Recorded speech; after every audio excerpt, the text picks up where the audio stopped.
She offered me the job and I actually said no. She said to me, listen, we can make this work. We have a thing called 3 days working from home. We can adjust it. Think about this. Give yourself the weekend. It's Friday today. Call me back on Monday.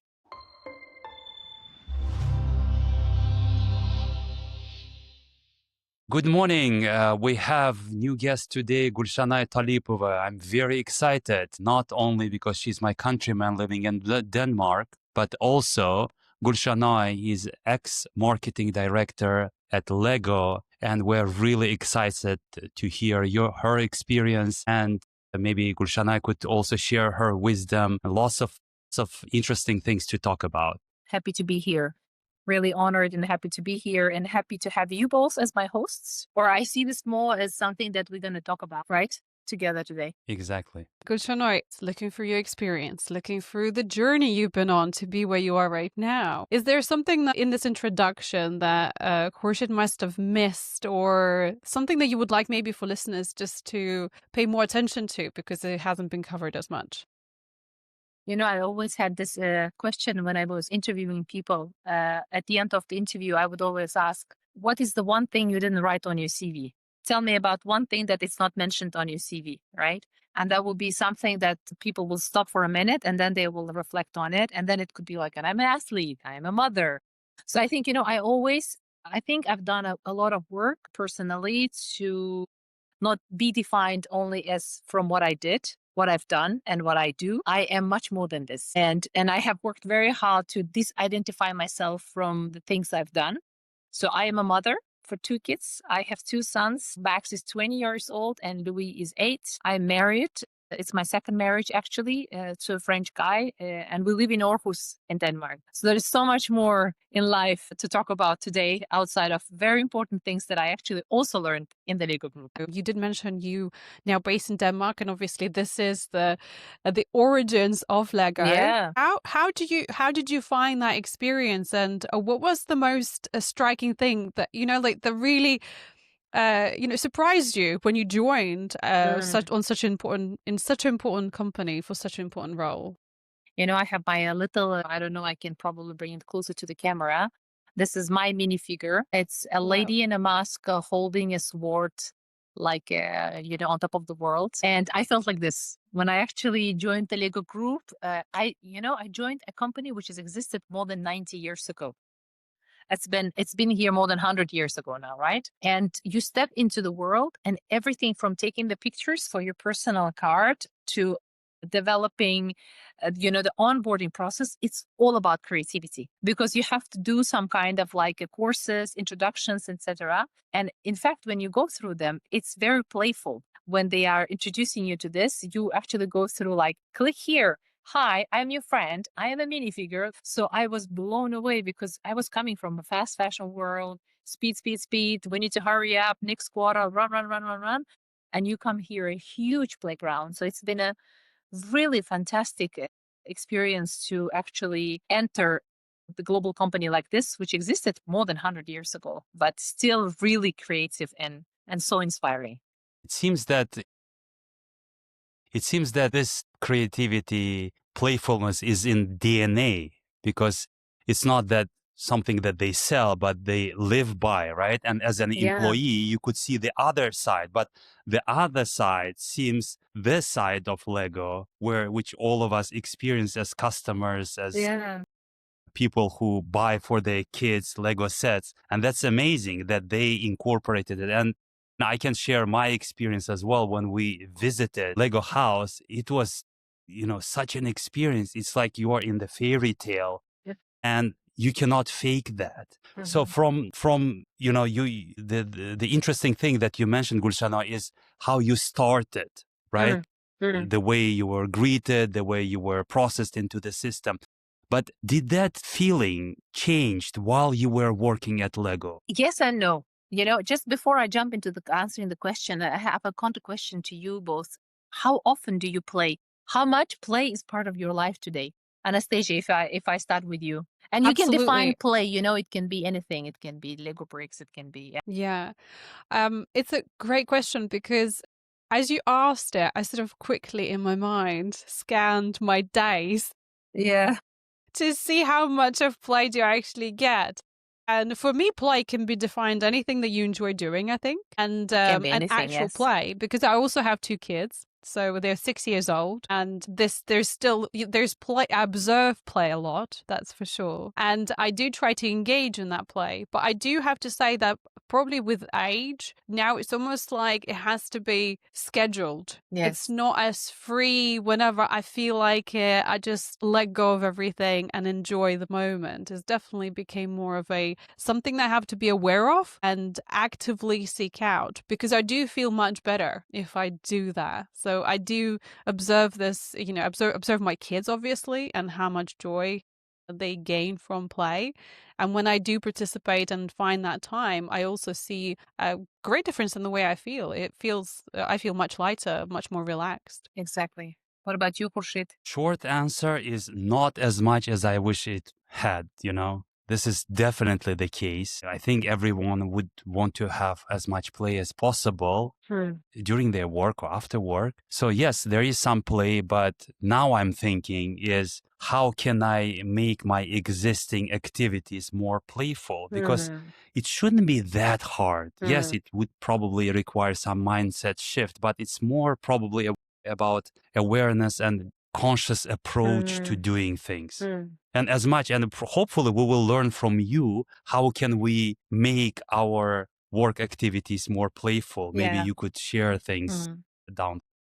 Yeah, definitely. Well, to answer your initial question is actually, if it was the case, what I've started with, and it was like that during the experience. So I think I just want to say it out loud to our listeners is my experience is very individual to me, right? And that's how I experienced it. And this is in no way defining how I don't know, 32,000 people working for Lego experience, they work at Lego. And I worked as a head of marketing director for the Nordic markets. That is Norway, Sweden, Denmark, and Finland. And then we also looked after Faroe and Iceland. And in those markets, I was part of the commercial department. So the one which is called a BU, Nordic BU, where we were driving consumer sales. So my marketing was to really take the product and the plan and implement it to the market. And that means that you actually sit all the way at the end of the value chain, because there is a department called PMD, Product Development Plan, and then the other ones who are doing the products, but they're also doing the marketing, the packaging, etc. And then we have our own Lego agency, which is producing the content, and they would give it to us, and I would have the budget and I would implement it. And honestly, the place for play has become less and less and less and less because there was so much to do. Of course, we have facilities in the Lego group. You come in and you work, and then the whole campus is like a playground. But when it comes to actually, we should not be mistaken that Lego is number one brand in the world, and that requires that you are very hardworking. So it's a fast-paced environment, I would say. But in every rooms in campus, it's designed accordingly. It's designed by the colors, by the themes, and you would have Lego bricks. I actually have Lego bricks here with me. So because we are doing some other work, and this like a box. We would start, for example, a meeting with 5-minute kickstarting. Let's say, how do we feel like today? Let's build something. And everybody building something. So we definitely try to implement a lot of building activities. For example, for you too, you can have a small Lego box next to your office, loose bricks. And then you can actually, you probably have a construction. Khurshid, you showed me something before. What was it? It's a K2SO figure from Star Wars. So this is that's fantastic. yes, Oh my God, I'm really cool proud one. of it. Yeah. I got it for my birthday, and yeah, it's amazing. It's a cool one. But just like shaking like a handful of Lego bricks, putting them down, and then it's just like, building and creating something. It's easy. It's not complicated. You don't have to go outside and create some kind of thing, but it does take your mind away. And you start concentrating and really creating, like, what do I want to build? Oh, there's many opportunity to build a house. So I think it's quite simple to implement it if you want to. Yeah, and the textile, experience, I found it with my clients, is that it brings you in the moment, in the now. So it's almost like disengages you from the treadmill running, delivering projects, deadlines, KPIs. It just brings you to right now, like you said, Gulshanoy, creating something with the little bit of blocks that you do have and engaging with your body as well. I always found Lego is very tactile. It has lots of feedback, and that's also a positive. Yeah. And the Absolutely. quality of materials is amazing. So it's Yeah. not just a fidgeting toy, right? No, But the yeah. way when you start Building. working with it or playing with it, Yeah. building, Yeah. is just amazing how each component is like a piece of art. Yeah. And then you I don't know, I'm talking from my experience, you start feeling like a creator when you start building even small things. And nothing is impossible, right? You Yeah, can build whatever yeah, you want. yeah. That's it. So fast-paced environment, yet, playfulness in DNA. Mm-hmm. How was interaction between people? Was there something Mm. different in Lego compared to other organizations? Definitely, indeed. I have, and I will tell you how. So I used to work, as I say, for the fashion company, very entrepreneurial, very much focused on margin gain, because we were like fighting for a margin, 0.5 margin, because the cake was so thin. And here it's different. In Lego, the margins are high. You have a lot more room for playing. So the product is excellent and the brand level is very, very high, right?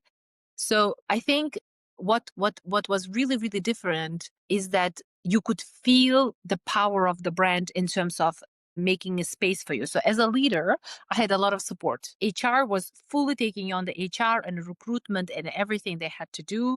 I had my leader who was doing her job, and my team was quite mature, and everything was set up for you. So you step into the job and the systems are working. So you have to excel at leadership. You have to excel at the given job. And I think in many, many companies, as a leaders, we are asked to do many things than that. You have to do part of the leadership, part of the team playing, part of the event arrangement, part of the HR job, part of recruitment.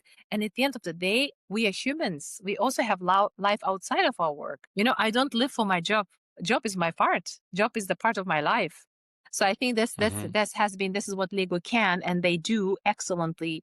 They actually have something called Lego Leadership Playground. And in Lego Leadership Playground is 6 years ago, a new HR leader came into the company and introduced it to the company by creating, we need to have some kind of framework for the Lego leadership. And they call it, of course, Playground. And it is consisting of 3 things. Number 1 is bravery. Number 2 is curiosity. And then number 3 is focus. What does it mean? It means we need to be brave in order to ask questions. For example, I should be able to challenge you, Anastasia, or to Khurshid, or you should be able to challenge me. So as a leader, you should be saying, Gulshanoy, but I don't agree with you. I see it differently. It was important for us to be able to be brave, to break the norm, and not afraid to crack the boat. Number 1. Number 2, curiosity. Curiosity to peel the onion and say, but are we really looking through this? Or also, for example, it was important in my team to have different profiles. So we are not all the same profiles. I also have, as creative, enthusiastic, inspiring I can be, I am not good at everything. I am not good at follow through. I am not good at coinciding things. I'm not good at maybe fact checking things, right? So I would have to make sure that I have those people in my team and I need to always stay curious about what's happening outside and the people around me. And without focus, you can get nothing done. So focus is something. So every time this would be a plan and a feedback to my team. Let's say if you were working in my team, Anastasia, at the end of the year, we would sit down and I would ask you, how are you rating? I would ask you, can you please ask 4 of your colleagues to give you feedback on the leadership playground criteria. And then they have to give you examples of like, I saw you, Anastasia, to be brave in reaching out to customers. You've been very curious to identify this problem and you really had the focus to finish up this, blah, blah, blah.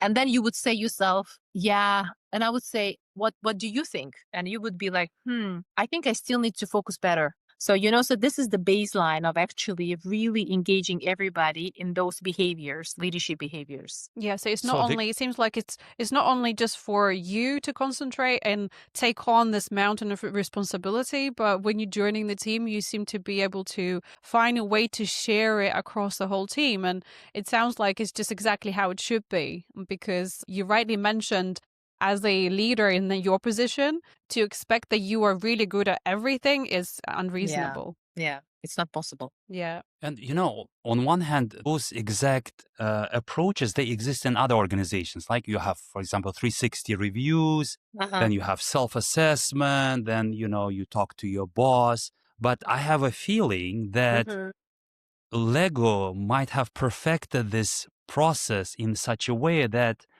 the whole feedback mechanism and conversation is more, how do I say, more either efficient. What's the word I'm looking here? Less Efficient. daunting, less technical, maybe more efficient. Maybe I don't know. Yeah. What do you think of this, Gulshana? Like how? I understand your question because you're right. In many companies, this is the case. And how is it like effective, right? What makes it different in Lego Group than the other companies? Yes. So as you know, Lego is a family-owned company, but the family is not engaged in the company day-to-day business. Family is in the boardroom. They said, of course, they are part of decisions. But the company is fully run by the executive team and the CEO. And when they actually decided to bring in this new leadership playground behaviors, the CEO had a one-to-one sit down with the HR director, and they had an interview. And the CEO said, it's Niels. He said, of course, I'm a little bit worried in terms of how will people take this? Are we putting another new system? Another new measurement to measure. But then when he actually was really like getting the feedback and meeting with his team and talking through, and intuition always speaks, because this is something so relatable. It doesn't put so much pressure on you. It's not something that you have to fill in this, like there's also another employee measurement, like a grade, you rate them good, great, excellent performance, and you have to have like a degraders and this kind of thing. So I think this became something that everybody is able to relate, and within a framework, it makes it quite playful. So it becomes the top of the mind because this is something we always continuously talk about. It's not like something enforced. You know what I mean? So I think it feels more or less natural because in life, we are also like that. I have to be brave. We also have to be curious, and we also have to focus if we want to get things done. So it seems like the CEO, I always say, if things are not working, look at the fish, the head of the fish. The fish is rotten from its head, right? And then its tail is going to go all the way down. So I think the executive team and leadership team in Lego Group is actually doing a very, very good job when it comes to this. Yeah. And we are coming back to, it's all about leadership, right? Yeah. That top-down tone. And what you described is, got me thinking, is they probably do it on a very genuine level. And also there is playfulness component, like the Lego DNA is in every single things that they're doing, in the processes including, right? Yeah, bravery, curiosity, and focus. I find it that especially in a bigger companies, 10,000 employees, that's a lot of people. It's easy for the feedback to be sort of like downgraded to just numbers or just tick this box, click on there and move on, because as Gulshanoy said, there's so much to do. But the fact that they are seeking out actual true communication, and I think this is the difference. They're seeking out communication from your team to identify what they observed through that time. That can make the biggest impact on their personal development, because you trust these people. You trust them because they're observing you every day. Absolutely. And I think we have so many blind sides. We think we know better, but we don't know better. And as a leader, I think this is a leadership podcast, and this is beyond the noise. And I would say to this, switch off the noise in your head, which says like the ego noise, like when it's like getting feedback can be harsh sometimes because maybe you're not doing great. Maybe you're not performing as good as you are. And some people can get defensive, right? And that's why they don't seek feedback. But this is a part of a job. You have to have feedback, and it's in the system. It's written. You first ask the permission. Is it okay to get the feedback? This is the format. They fill it in and they decide how long it should be. But you need to have a feedback minimum from 3 people, as this is a part of the evaluation. And of course, like your leader sometimes can also say to you, I'd like you to get feedback from A, B, C, and D, because then it's more strategically aligned. Or they can also decide, employees, I would like the feedback because they want to be curious about my customer, my partner, la, la, la. And then they actually concise it, and leader has an access to see and read it also together with them. So in a way, I think if we have a healthy ego, I think this is such a great opportunity for us to grow, to be able to hear actually a feedback and take it in and say, maybe and be curious, like, really? Why and how and etc. I mean, how are you? Mm. What do you think about feedback? Isn't it also part of your job? Like, asking for feedback. You've been very good at asking feedback from me, for example. What do you think? Give us your feedback from the previous podcast episodes, right? Exactly. I mean, feedback is necessary component of any quality control mechanism. Mhm. And we coaches, we do use feedback. And most of the time I try to ask my clients right after the session, okay, so how did it go? What worked? What didn't work? Yeah. But the thing is, in my coaching journey, I use it as a tool to further improve my quality of services that I provide. So this is something that I actively look for. But it wasn't always the case in the corporate environments I worked, right? Because getting feedback was just an assessment thing, just to get the number, and then so that you can get maybe good bonus or good salary raise. Yeah. And another thing, what I'm thinking about now is you knew sometimes that feedback didn't go anywhere else, right? You received feedback and it kind of stopped with you. But I'm getting sense again. I don't know. I'm getting lots of sense about Lego, but I'm getting sense this is just a big part of the bigger story. I mean, it's a part of the bigger story, right? Yes. And so feedback is received, but then it's probably processed, analyzed, and then it's used to improve things. And, it's also not necessarily improvement. One of my best leadership, best ever advices would always have been, and I try to really practice it myself, is like, when a person feels appreciated, he or she does more than is expected. So there will be so much feedback, which is appreciation as well. So they would write, I don't know, Raquel, you've done a great job. You've been so supportive. You've been an amazing brickmate. There is also the term brickmate. You can be brickmate to each other, like supporting each other, right? Like you two can be brickmates, for example.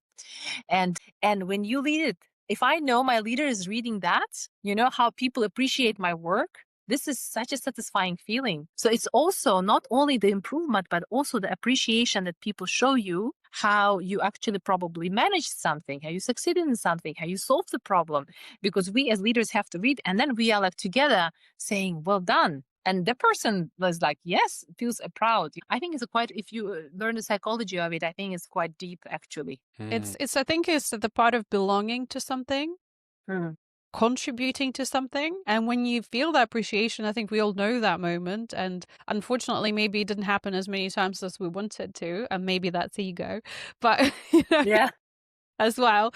But when you do get that genuine, somebody comments and they haven't been asked, they didn't have to, but they did go out of their way and they say, look, that's it. They're not gaining anything. It's not some sort of a part of some sort of a game. It's them genuinely appreciating your time, your effort, your skill set. And then that feeling that you get back is fantastic. You do feel, just like you said, you do feel like, wow, I did matter. I did contribute. Yes. Something great happened because of my skills. And at the end of the day as well, it feels like you do want to do more. Exactly. And I think that's loads of the times that leaders are missing that is when they too busy to get to the next game, the next step, and they're not stopping to say, actually, today was a good day.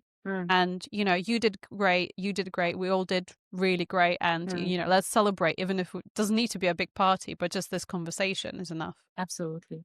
Absolutely. I always try to notice small things that I think our world consists of many small things, small gestures, small elements. I always would want to notice like a person who is bringing up a catering to the third floor in the meeting room because we ordered a catering. They have to prepare, they have to bring in, they have to be on time, etc.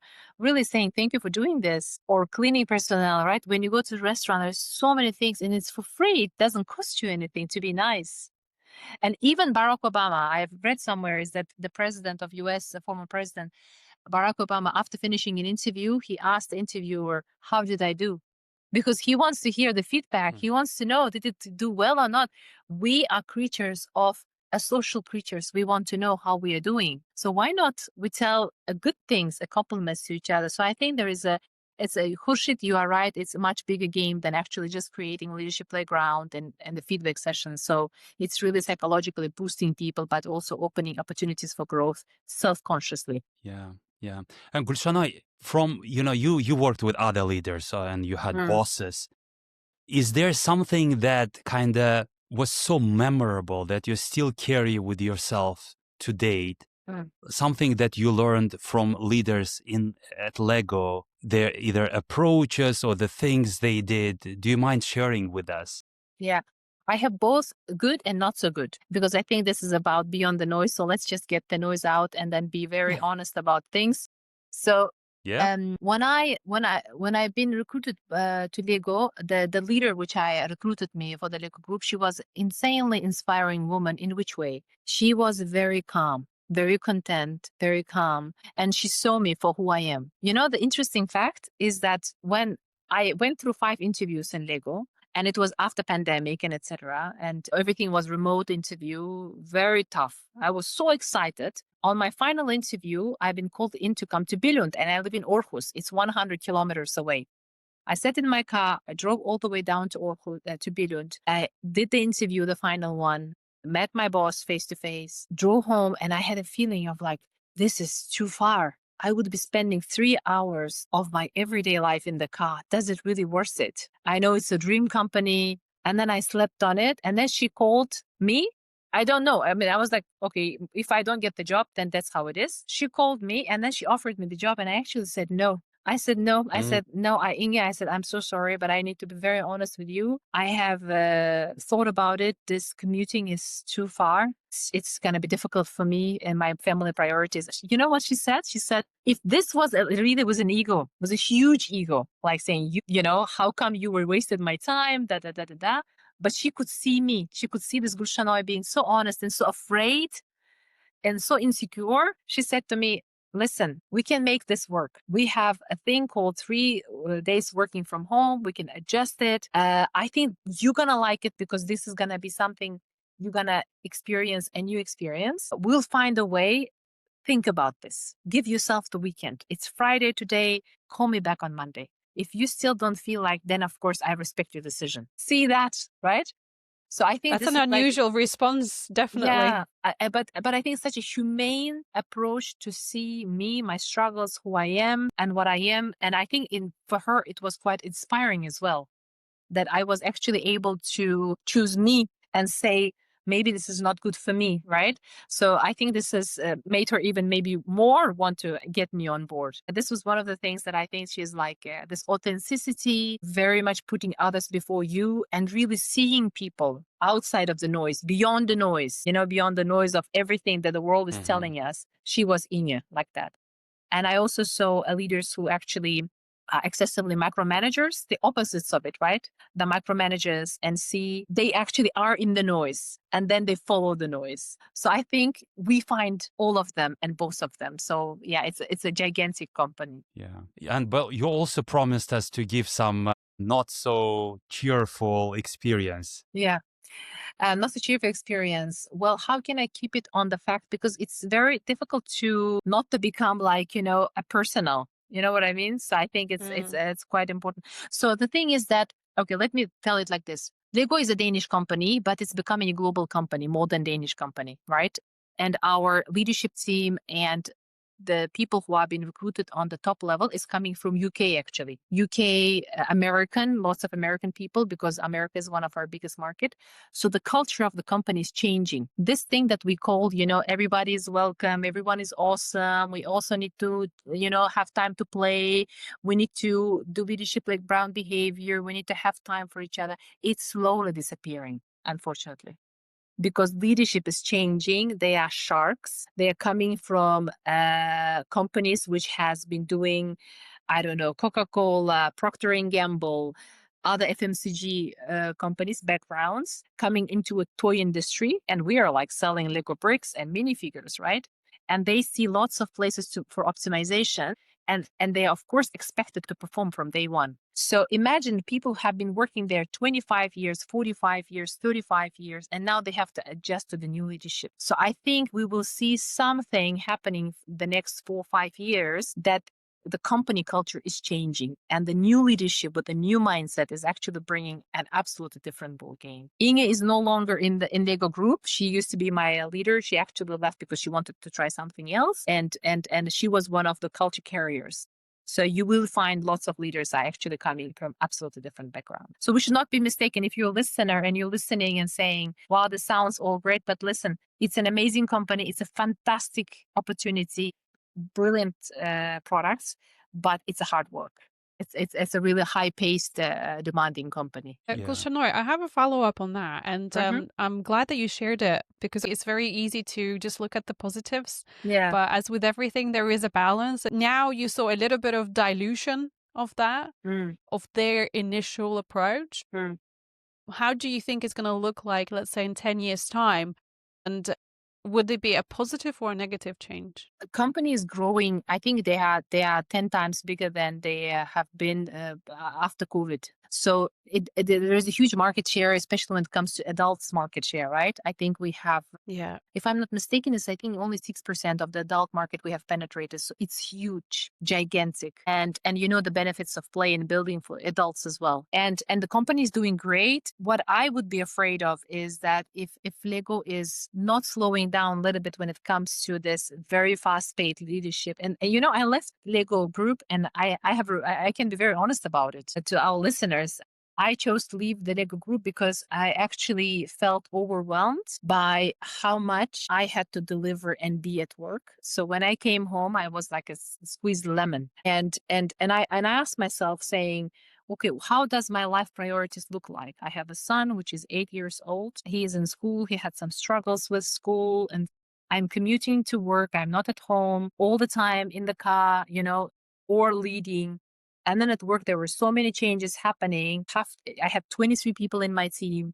So I just thought like, I can't keep on like this anymore. I cannot continue. Either I'm going to completely burn out or I need to save myself from this, like the hedonic treadmill that we are always on and never stopping. And I left it because it became excessively demanding, that as if my life outside of my work didn't exist for the Lego company.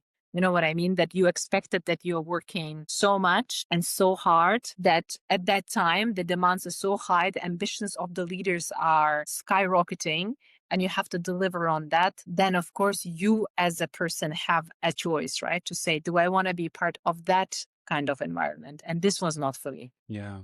But do you wish Lego did something to make you stay, not to change your decision, but to create conditions where you don't have those feelings that you're approaching burnout and you have no life outside of Lego? Yes, I think so. And I think this was one of the things that we speak a lot in Lego is like mental well-being. We have mental well-being weeks. We even have like a campfires, you know, in campfire where you sit down and you talk about mental workload, how does it look like, etc. Yes, I wish they did something about it. And I was very speaking loudly about my mental well-being and how I was feeling. And unfortunately, it was not interesting. Probably it was seen like, you know, you're a senior leader. If you aren't able to manage this yourself, then we'll have to find someone else, then fix it, deal with it. You know, this approach of like being very transactional in a way. Yeah, sorry, then I need someone who is much more what's called resilient, who is able to keep going. But we have downtimes, and you probably, you know, if I tell you my whole story, which can become in another episode, I am one of the resilient girls because I have actually lost my dad when I was 19. I have had breast cancer myself when I was 37. I lost my mom to breast cancer. And there's so many things has changed. You know, I was married and divorced. I came to Denmark when I was 21. So I went through life very much ups and downs. So resilience wasn't the issue. It was more the humane challenges that you face. So I think what Lego should do today, if anyone will be listening from the Lego group, is that just we are humans at the end of the day. We are ups and downs, and we need a humane approach to us. I mean, these are the things that you guys are teaching as well and helping many individuals, right, through your coaching sessions. That's it. Is this also a symptom you see? How do you see it? Like, you know, when people leave their jobs, high-paid jobs, or go down with a burnout, what are the symptoms? Usually the symptom for me that I've noticed, the symptom is dissatisfaction with everything. Yeah. So it's not only about work, it's when you start to be dissatisfied with every single thing around you. So your work, your after work time, potentially can spill out, whether as you said, Gulshanoy, will people can spill out into your family. And you see those signs very clearly is when people want to, I've had so many people come in, and when somebody tells you that they want to just leave everything and let's say they've worked at their career for 25, 35 years, when they tell you that they want to leave everything and run away in the woods, you know that this is the Red end of the flag. rope now. Exactly. Yeah. This experience is so personal because sometimes you don't see signs and it just happens. Like it hits you like a wall. Because, I mean, burnout is not, it may affect everyone, but especially very successful people who push themselves so hard. Yeah. And when they find out that they have burnout, it's already they're in the Too middle of the late. crisis. Yeah. Yes, exactly. exactly. But with Lego, to be honest, I'm surprised what you told us now, because on one hand, Lego is not publicly listed company. So there is no pressure like from US companies where shareholders expect quarterly results to be better every year, quarter on quarter, year on year. Here is still family owned business, right? Family at the board of directors, and they also affect the strategy. They've been through the roller coaster of growth with this, what is it called? The entertainment centers when which they sold later on, right? So, and I'm surprised that, it's not the leaders who are coming embracing the DNA of Lego. Probably they are, but it's actually leaders are changing the culture at Lego and making it very competitive or very fast paced. Yeah, very competitive. Yes. Yeah. You're right So about that. it's quite surprising. Yeah, That's it's true. quite We surprising. will see in 10 years. I don't think, Anastasija, to initial question, I don't think I have the answer, to be honest. I think it's time will show. And we'll see how the whole development of Lego will happen in terms of the well-being of people. I think the company is going to be successful because they have an amazing product and they're able to so cleverly market it. Their marketeers are very, very strong. And the whole value chain operational excellence is just top notch. I'll see how, in terms of it'll be curious to see how it's going to be on the employment rate for the next 10 years. Maybe they will continue to stay on the top. We'll see. It's curious. We'll be all watching. Just from me, I think maybe the last question. You've been through a massive journey, a lot of self-growth and a lot of just changes and positive changes after experience with Lego. How did that change you as a leader, do you think, now stepping away from it and moving on forwards? Will you be any different? Did the experience change you at all? I think it has. I always say to people, close friends, that I look back in 5 years ago, Gulshanoy version of Gulshanoy is a different one. It's like she's on a different plateau. And yes, I am a different person today than I've been 3.5 years, 3 years, 7 months that I worked for Lego. I have taken so many great things from the company. I have taken especially how you should be a better leader, because that's where I saw a better leadership in the Lego group. Thanks to many great team members, my employees, my team has been my biggest inspiration. They were so brave to challenge me, to ask me the questions, to give me great feedback without making it personal. My leaders, my colleagues and everybody. So I think one of the things is Ole Kirk Christensen, when he founded the company, he said to his son, which cheated a bit, like just giving one pain to the ducks, he said, take it back, you're going to work the whole night. And he did a high quality product. Only the best is good enough. And we don't have to make it unattainable, success. So I think for me, only the best is good enough is something that Lego is living through, and they are really focusing on product deliveries and etc. This is something that I'll take for me, that only my best version is good enough. And what is best version of Gulshanoy? So I think I can change me. I can never change the environment. So how will I adopt into a new company? When I step into the new company, another thing that my leader told me, she said, Gulshanoy, when you come into the new environment, always look at the cheese, not the holes of the cheese, because there have been people who actually have been working and building that for a long time. You, of course, will have opinions on developing and making it better, but how can you look actually how the cheese is rather than pinpointing the mistakes? So I think these are the things that I'll actually bring with me: listening, curiosity, bravery, focus, and really just appreciating what is already there. Well, thank you Yeah. for sharing. It sounds fantastic. And whoever is going to be lucky enough to have you next working with them, I think is going to fully benefit from all that experience and everything you told us. I hope so. I hope so. But one question I didn't ask you yet, and my son was curious. I told him that we're recording an episode with an ex-marketing director of Lego, and he said, did she have an employee discount? Because Yes. he was dreaming about buying this huge Star Wars set, the Death. A Death Star. Oh, this is an amazing. Yes, I had an employee discount. Who knows? If you ask me, would you work for the company again? I think yes. Definitely. My approach probably would be different today than tomorrow because I think it's an iconic company.